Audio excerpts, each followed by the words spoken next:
تقدیر کیا ہے؟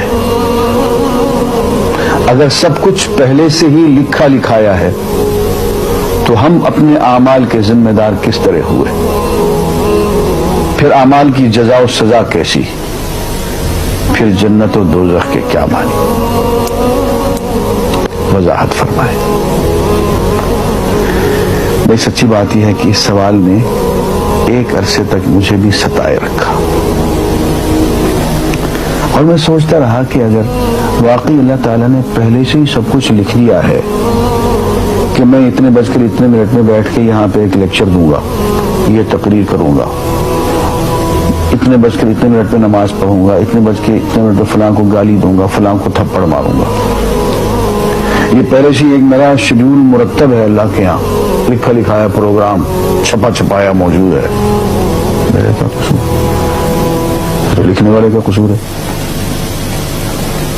بات تو خطرناک ہے نا، بات تو خطرناک ہے نا۔ تقدیر کیا ہے؟ عربی میں اس کے لیے ایک لفظ لکھا جاتا ہے دینی کتابوں میں، علم اللہ السابق، اللہ کا علم جو پہلے سے اسے حاصل ہے۔ اللہ کو معلوم ہے کہ آج میں اتنے بج کر اتنے منٹ پہ اپنی مرضی سے، اپنے ارادے سے، اپنی آزادی فکر اور آزادی عمل پہ،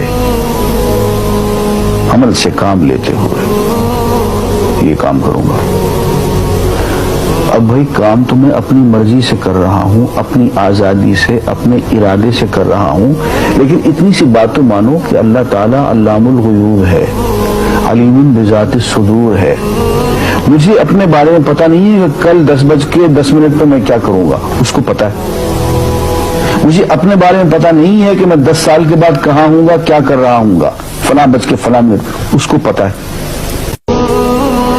اس کو میرے آزادانہ، خود مختارانہ، فری ول کے ساتھ کیے ہوئے اعمال کا پتہ ہے کہ میں اپنی مرضی سے، اپنے فری ول کے ساتھ، اپنے ارادے سے اتنے بج کر اتنے منٹ پہ کیا کروں گا۔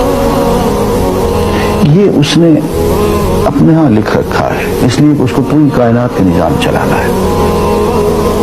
اس کا علم جو ہے وہ صحیح ہے، لیکن اس کا علم میرے ارادے سے نہیں ٹکراتا ہے۔ یہ بات میں ایک مثال سے سمجھاؤں گا۔ میرے ساتھ ایک واقعہ پیش ہو گیا، اس دن مجھے تقدیر سمجھ میں آ گئی کہ ہوتی کیا ہے۔ 1971 کی بات ہے کہ یہاں اکاؤنٹنٹ جنرل آفس میں ڈپٹی اکاؤنٹنٹ